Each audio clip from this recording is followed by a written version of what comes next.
Okay. Let's start. Welcome, ladies and gentlemen, to our first episode of Interview with Author as part of the Joseph Nye program on economic powers and geoeconomics. During this program, we will follow up on piece, article, paper, book of a significant geoeconomic and geopolitical implication for the future of global economy. Today, we have the pleasure of interviewing Mr.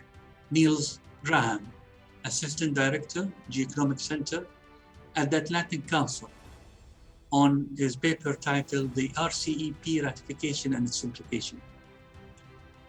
The signing of the RCEP has profound economic implications that will not necessarily manifest in the short term, but most importantly, on the longer term.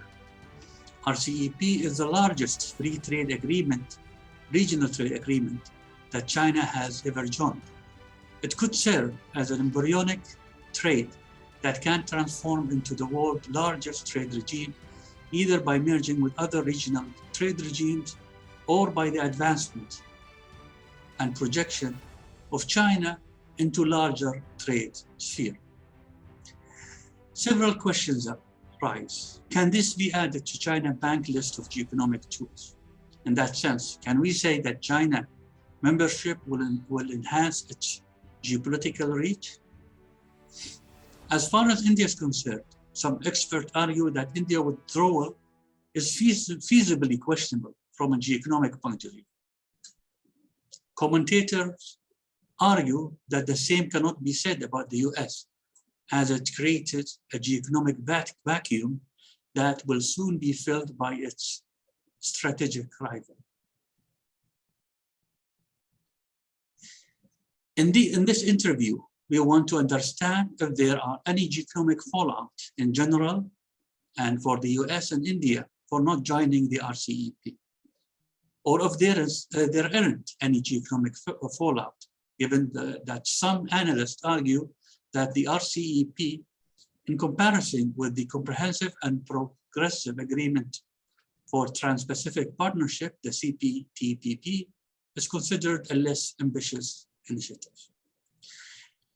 Allow me to start, Mr. Graham, this interview by asking you a question, our first question. There will be several questions, of course, and the context of the geoeconomic importance of RCEP. Okay, we want to evaluate the geoeconomic importance of the RCEP, and the question is, what is the geoeconomic weight of the RCEP as a regional trade agreement? No, well, first I want to start off by saying thank you so much for having me. I'm very happy to be here today talking about RCEP. So your question, what is the geoeconomic weight of RCEP? I think as you point out, RCEP is a very large agreement, but it's a very shallow agreement. RCEP overall covers around 1/3 of the global economy, and it does so though with a relatively, again, shallow tariff schedule. As a result, RCEP will raise national incomes by around $186 billion by 2030. And importantly, it will strengthen Asian interdependence within member nations. So it'll increase trade within Asia by around $428 billion by 2030, but reduce trade among non-members. So reducing trade by those not in this RCEP block by around $48 billion. So we'll really see a creation of a much more, unified Asian trading bloc overall. I also think it's very important to kind of bifurcate the geoeconomics importance of RCEP. You sort of have the immediate implications of RCEP coming out of the text of the agreement, and this will have sort of a moderate geoeconomic impact.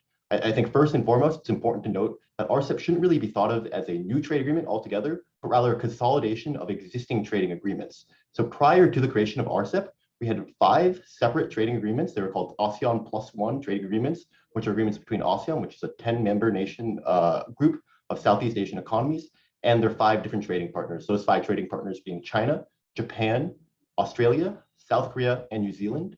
India was also one of the initial kind of members of RCEP, but they left down the line, which I do think we'll get to later in this conversation.